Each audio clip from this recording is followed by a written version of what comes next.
అందరికీ నమస్కారం. మీరంతా సంతోషంగా ఉన్నారు అనుకుంటా. మా కుటుంబం కానీ సంతోషంగా ఉన్నాము.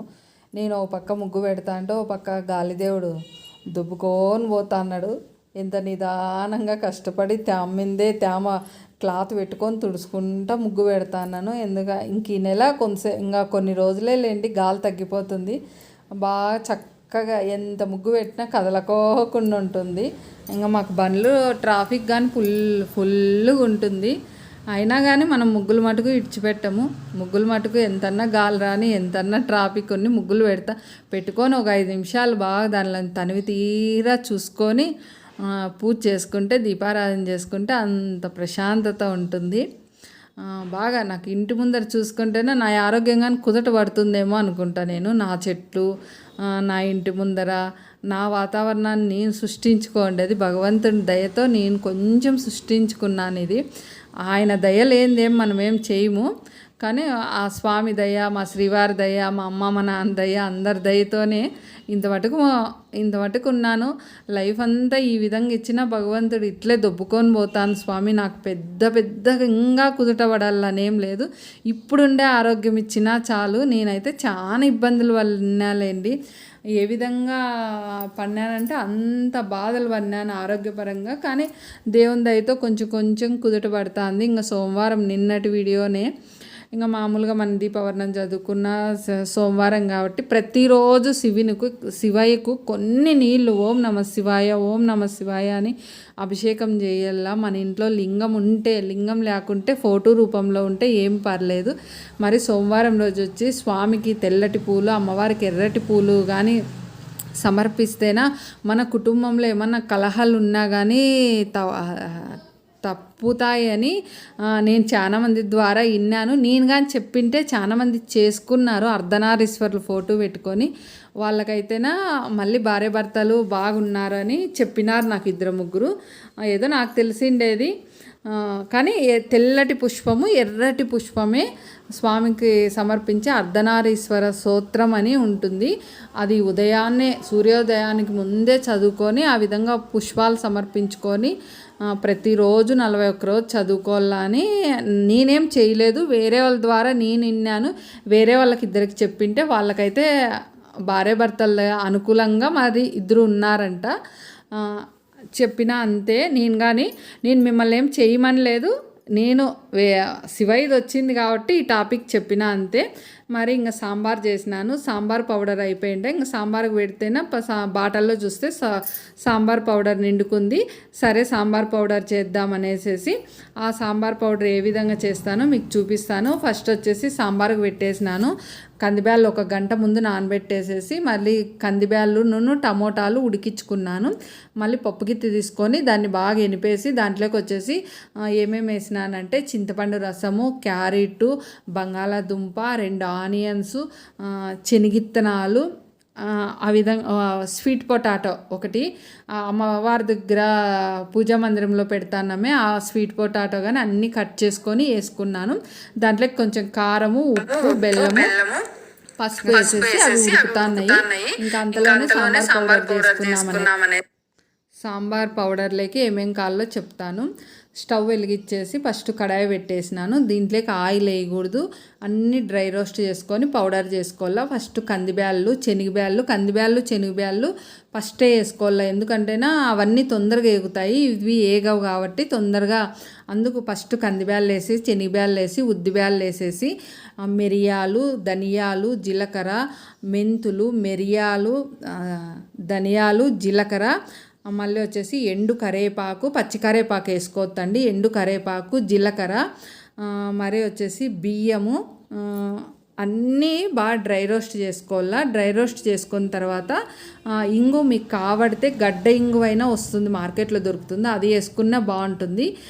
మరి వచ్చేసి పౌడర్ ఇంగు అయినా వేసుకోవచ్చు. నేను పౌడర్ ఇంగు కాస్త వేస్తాను, మళ్ళీ పోపు పెడతా చూడండి అప్పుడు వేస్తాను. ఈ పౌడర్ చూపిస్తానని నా దగ్గర పౌడర్ ఎక్కువ ఉంటే జీలకర్ర పౌడర్ వేద్దాంలే అనేసి జీలకర్ర వచ్చేసి లాస్ట్లో వేసిన. మరి ఎండుమిర్చి, కారం మళ్ళీ మనము సాంబార్లోకి కొంచెం వేసుకుంటాం, కానీ దీంట్లోకి కానీ కొంచెం వేసుకుంటే బాగా టేస్టీగా ఉంటుంది.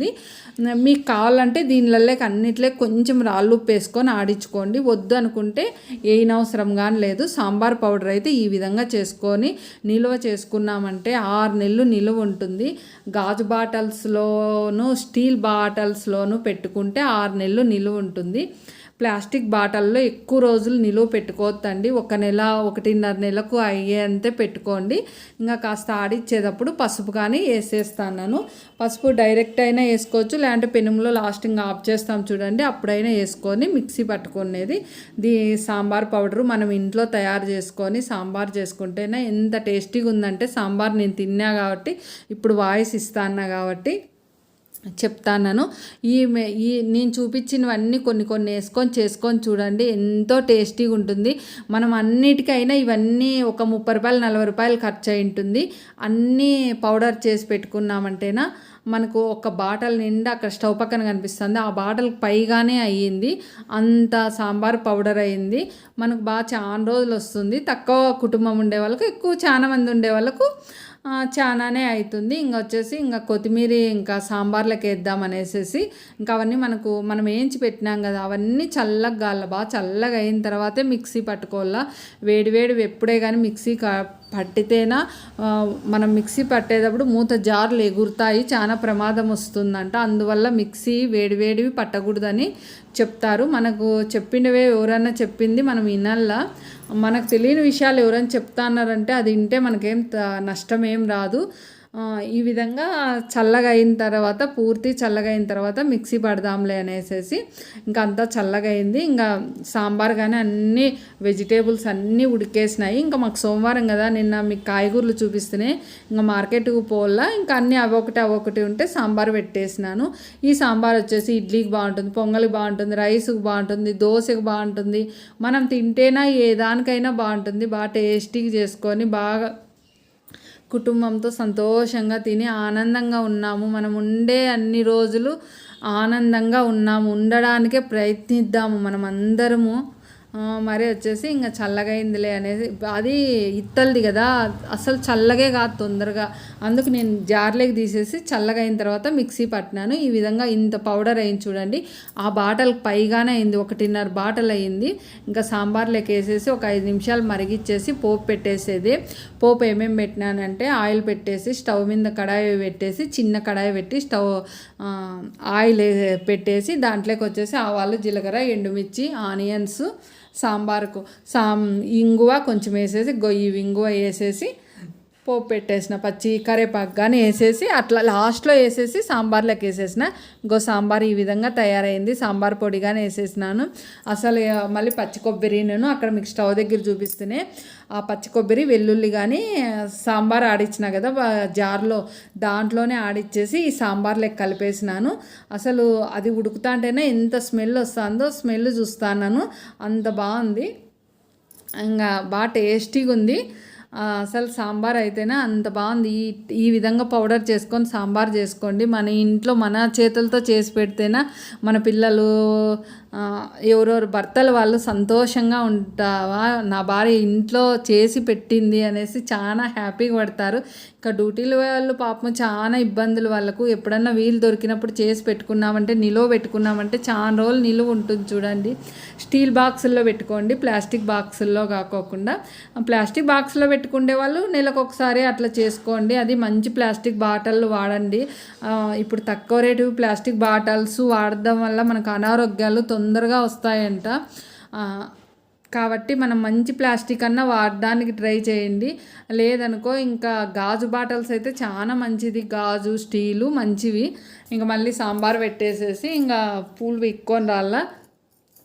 మనకు మంగళవారానికి పూలు పిక్కునేది నేను ఈ రోజు పిక్కుంటాను, రేపటికి వాడతా. ఒక్కరోజు ముందు రోజే పిక్కొని చెట్లు పెట్టుకుంటాను. తెల్లవారుజామున నేను పోలేను, అసలు నాకు కాలుగానే వస్తూ ఉంటుంది. కొంచెం నిదానంగా తెల్లవారుజామున నా పనులు చేసేది. చాలా స్పీడ్గా పనులు చేసేకి కానీ నాకు తెల్లవారుజామున ఇంక అన్నీ మనం పనుకొని లేసింటాం కాబట్టి ఎక్కడివక్కడ పట్టుకుంటాయి. అటుకి చిన్నగా లేసి ఆయిల్ మసాజ్ చేసుకొని చిన్నగా, అసలు నాకైతే కొంచెం నిద్ర అయితే తక్కువే. మా వారు వచ్చేసి ఇవన్నీ నీకు తాగేమన్నా నీకు నిద్ర తక్కువేమో అంటారు. మా ఇంట్లో అందరూ అదే విధంగా అంటారు. ఏమో నాకైతే తెలియదు కానీ కొంచెం అయితే నిద్ర తక్కువే. నాకు చిన్నతనం నుంచి మా అమ్మ మా నాన్న ఇద్దరు డ్యూటీకి పోయేవాళ్ళు కాబట్టి, ఎంప్లాయీస్ కాబట్టి అక్కడ కానీ అమ్మ తెల్లవారుజామునే నేను లేస్తా అంటే, కానీ మేము అమ్మ తర్వాత కొంచెము తొందరగా లేయాలి కదా, మేము ఆడపిల్లలం, నేను నా చెల్లెలు ఇద్దరికి తలస్నానాలు జడలు వేసి మమ్మల్ని రెడీ చేసి క్యారీర్లు కట్టించి జడలు వేసి అవన్నీ లేట్ అవుతాయి కదా, అందుకు మేము కానీ తొందరగా లేసేది అలవాట. మళ్ళీ ఇక్కడికి వచ్చినాక మా వారికి తెల్లవారుజామున ఫస్ట్ క్యారీ వేరే ఊర్లో డ్యూటీ చేస్తా అండి, అప్పుడు క్యారీ కట్టించేకి అప్పుడు కానీ నేను 3:30 4కు లేస్తా అంటే అది అలవాట. మళ్ళీ పిల్లలు వచ్చేసి నా పిల్లలు చిన్నతనంలో వచ్చేసి 6:30కే క్యారీర్ కట్టాల మా పిల్లలకు. ఇంకా ఆ విధంగా నాకు ఎంతన్నా హెల్త్ బాగాలేకుని తెల్లవారుజామున లేయడం అనేది నాకు అలవాటు అయిపోయింది. అందుకనేసి నేను తెల్లవారుజామున లేస్తా. మళ్ళీ శివ దర్శనానికి వెళ్ళినాను.